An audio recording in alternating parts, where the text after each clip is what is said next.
качественное образование и достойный уровень High жизни quality education and high life level is one of the key social features. AI is a transformative technology that drives these changes in this area. It's very simple here. Every human must have an access to quality education and to live in a good environment, regardless of the gender and of the social status.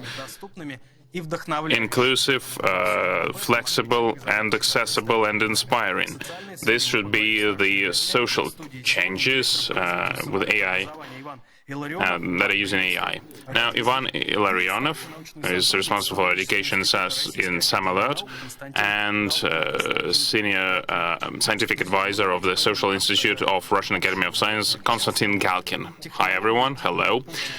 Now, the technology changes the fourth industrial revolution. If you want AI, obviously, this is a kind of overarching topic that we're discussing during this conference. Now, how does that affect the social welfare and the education in general?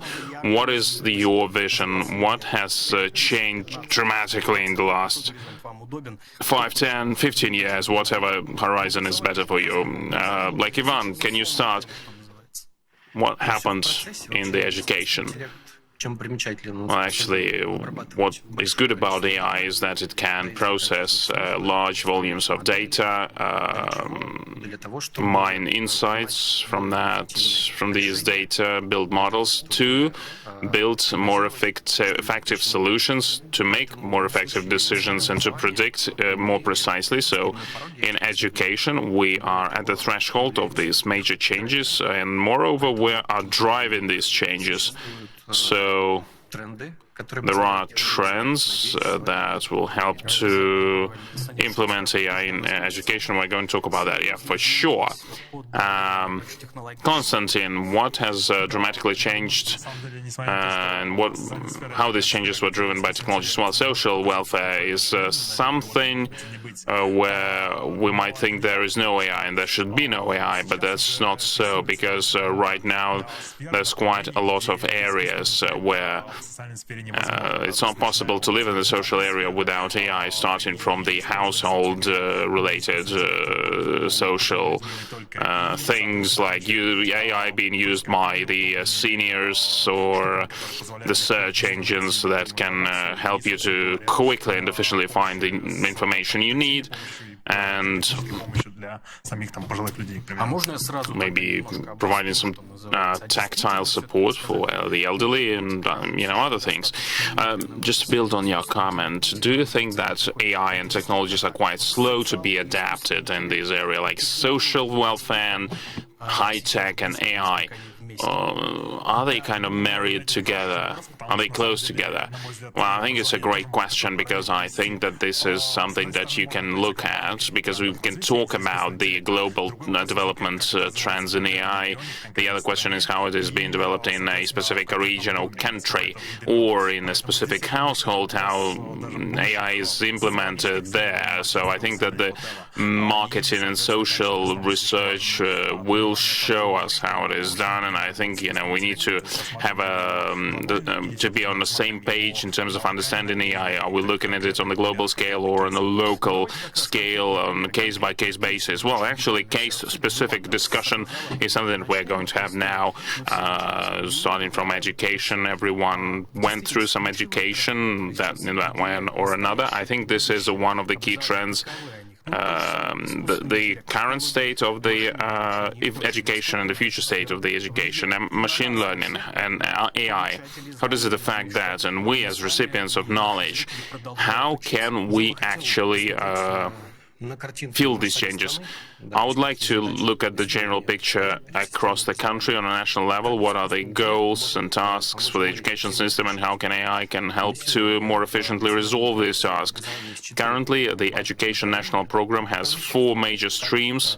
I'm going to show you how can we drive the changes of these streams. First of all, we're talking about the education, school education, and we need to make sure that school students know about the opportunities that AI delivers. and how it correlates with the skills that they need to have in the new economy, the economy of data, economy of the smart devices that provide feedback. It's not really important what area as you selected. You are going to see the big data, you're going to work with big data. But the question is, how do you process them? How do you use AI-driven tools? The second stream is the development of the educational infrastructure. And we're going to have this one common database and infrastructure for all of the students. In the federal education standard, we have a common content for every subject. Children are developed based on these programs simultaneously, and there are data.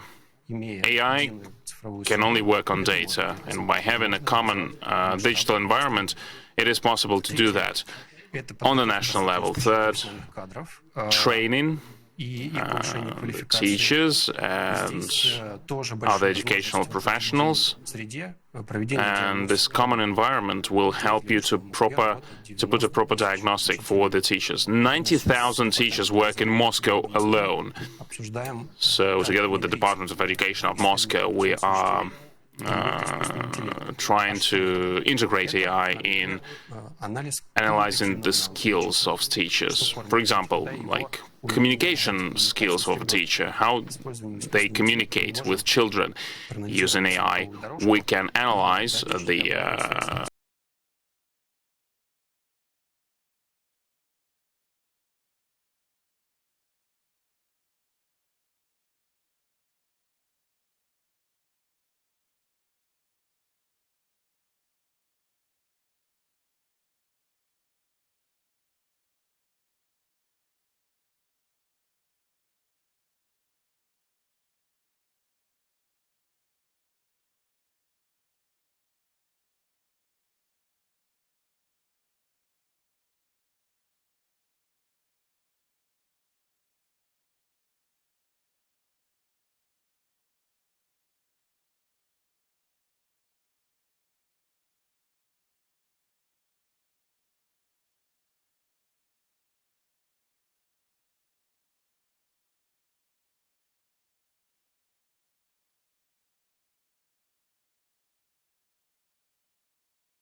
it's the digital footprint, that's the evaluations, that's the marks that people get, perhaps even the thoughts of the pupil, him or herself. Reflection should be a mandatory part of any lesson, but you can use an audio chatbot. Time to time, a pupil might give feedback on his or her studies to the chatbot. How interesting was this or that topic? What did he or she remember, etc.? There's all kinds of opportunities here. AI Journey will see us presenting an AI tutor. That's a very interesting thing. We are actually presenting a subject-specific tutor. We are running this as a dialogue. It's going to be an intelligent system that operates as a dialogue with the pupil. Natural history. That's not algorithms-based subject like physics or math. As a plethora of texts, of research, of opinions.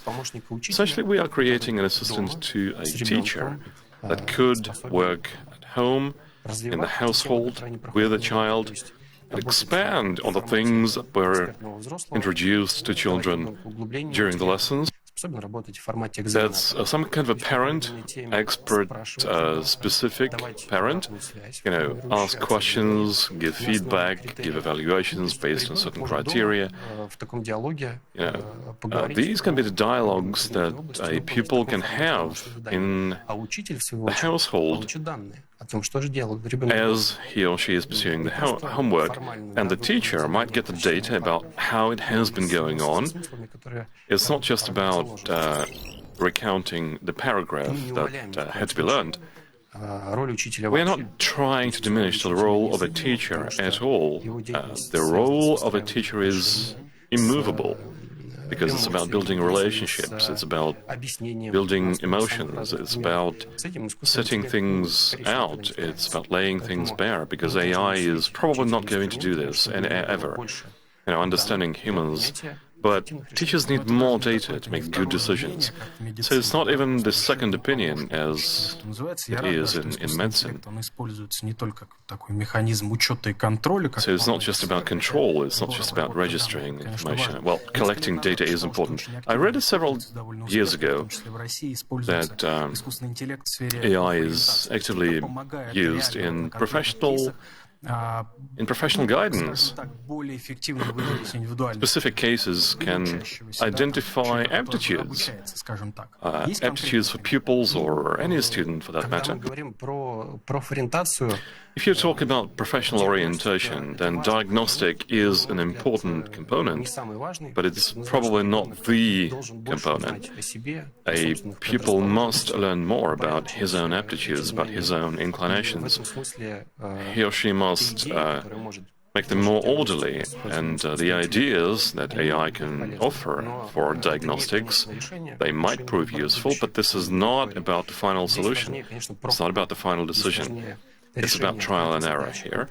It's about resolving certain problems. It's about, participating in tournaments. Even if you interview industry professionals, just talking to a chatbot might be more informative than running, 5 tests. And yes, it is about giving the information. It is better than old professional guidance, because old professional guidance was not based on big data sets of information. But then again, it's in real activities, it's not trying to diminish the role of the teacher. Yes, indeed. Konstantin, on the whole, why don't we go back again to specific examples, because we launched into the role of technologies. It's about the depth of reach for the technologies. But what about specific examples, specific applications? In Russia, worldwide, what AI has been doing right now in the social sphere? Yes, I have been listening about education, and I actually like the idea. AI caring. In social sphere, AI is very much about this care notion. And I am going to give you the specific examples, worldwide and Russian examples. I'm going to talk about how this care notion has been evolving and how AI can model the varying degrees of this care. To kick off, and I'm showing the slides here, the simpler things representing care, that's smart speakers, obviously, from many manufacturers, Samolet by Sber and other manufacturers, and old people communicating with those speakers when they can come home and then speak. If they're hard pressed to understand certain things on the portal of social services, they can ask, they can chat, and get the information, or they can get the specific instructions, because an older person may find it harder not just with information, but with the actual instructions. Where do I go? Who do I contact? What do I do if something goes wrong? So far, artificial intelligence is probably not about sorting things right if things go wrong, but maybe it's about beginning to do that. Conversations between a speaker and an older person, a senior person. Maybe it's about just socialization, because they sometimes are alone, they live alone, or they are just alone when the younger generation is at work. Listening to favorite songs. Salute, can you play me this favorite tune? This is cool. And this gives the variety to the grey daily routines of senior citizens. Search engines. AI can assist with running search engines for senior people. On platforms and just general search engines, they can ask a question and get the answer quickly without using those multiple operations, without using their own, tactile functions, physical. That might fall short. Another function, and perhaps this is a different level of care, higher on the other hand, more customized on the other hand, health issues. Senior people might be assisted with various issues if they are challenged with mobility, with other things, because that's control, that's oversight. The Russian scientists have been developing this system that can diagnose health condition by remote. And this is a self-learning system. It is modeling, it is planning. What will this weather do to a person's pulse, to a person's blood pressure? And all those indicators might change over time. Now, for people with various mobility issues, with various disabilities, and we've got about 7 million of them, amputees, AI can make a smart prosthetic. This prosthetic might actually help you to, do a thing as simple as picking up a cup of coffee. That had not been possible, and this is social care in its most primitive form. And for people that suffer from various forms of autism, AI can already model all kinds of metaverses, and people can generate the atmosphere that is the most comfortable. Again, the costs are there, but it is about the autist person having a hand to play. He can customize the metaverse, he can customize the program, he can customize the world, which you could not have imagined in the recent past. And a case that I like perhaps the most, tactile robots. This is perhaps the full-bore notion of care, perhaps a boarding house, free or paid, serves the food, serves some company that you might not want to socialize with. Some volunteers come on a good day, and some healthcare assistants that do certain things to your health, chit-chat. But what do you do next? All the days become a routine, and you just don't see the end of them, and you don't see the beginning of them. And this is where tactile robots come into play. Paro, the most famous one, made by the Japanese, it has been rolled out in Russia. You can actually stroke the seal. It is emotional. It responds to your touch. It is response to your emotion, whether you are positive or negative to it. It's like a pet toy. And these technologies are definitely helping. To a certain degree, they are helping with retarding dementia, with slowing down degradation of cognitive facilities. And the more we learn about how these things help, the more they are improved. The therapeutic robots are not out of the question. Perhaps another favorite character of mine from the Space Wars.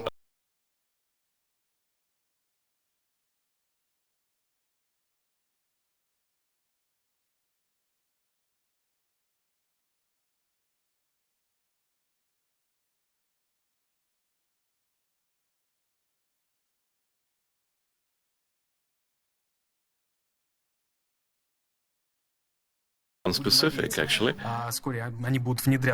Hopefully, we are able to see more of them in Russia and worldwide. On this semi-joking note, getting an android teacher in a classroom, how possible is that? How sensible is that?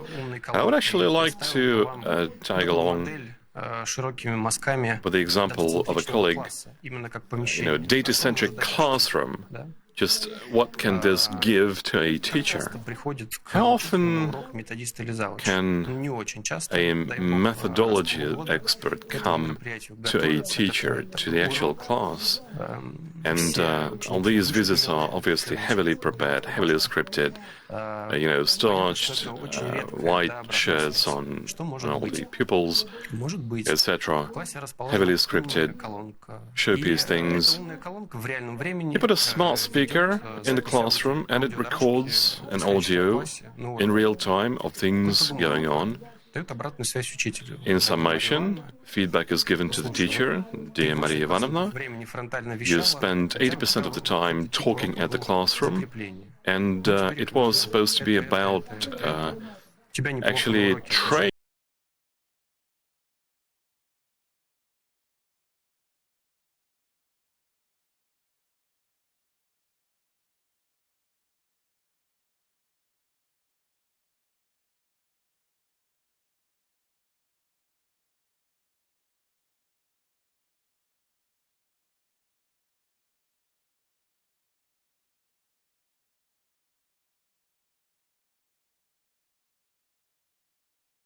Lesson, focus, drifting, sharpening. At a certain period of time, kids with the teacher, without the teacher, from minute 15 through to minute 25, these guys been doing nothing while this dude was standing near the blackboard. Why don't you rearrange? Why don't you do different things the next time? Why don't you offer additional jobs to these guys while this guy is at the blackboard? Things like this. How much our social sphere can adapt to the social changes, to the technological changes, and implement the specific products and technologies that you have been mentioning. How inert is social sphere? How is it brisk and responsive? It's very diverse. Oh yes. I think the deployment of smart speakers that have been used one way or another is a thing of the present, and this is how we get the understanding that these technologies are there, and they may help. Ivan, I would like to ask this question: do you think it is possible to fully or partially robotize the educational system? We are not replacing the human teachers, but teaching on a certain track. We all know about lifelong learning. We all learn all kinds of things, in the ideal world. Hopefully our viewership does. You've got School 21.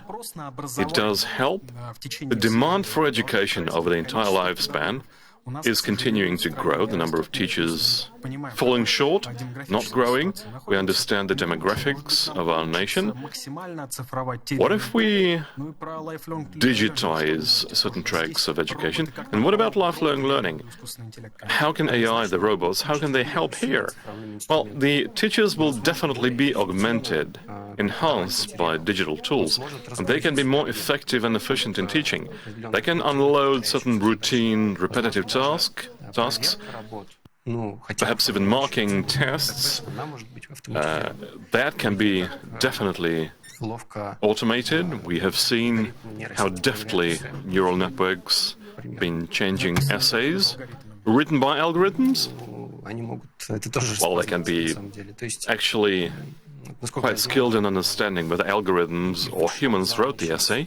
And I understand that in higher education, teachers have been thinking about how to unload some of the test marking workload. Maybe you can do specing, maybe you can do some species, you do samples. The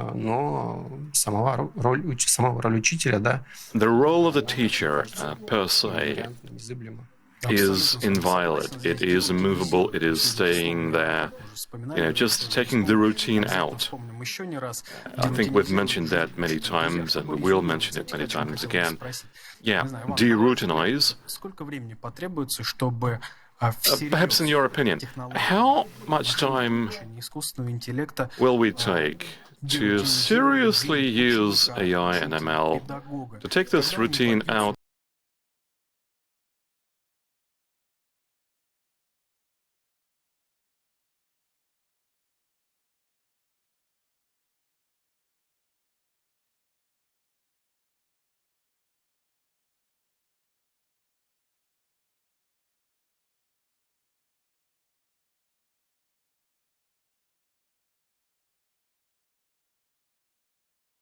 uh, 100% rollout versus the current state.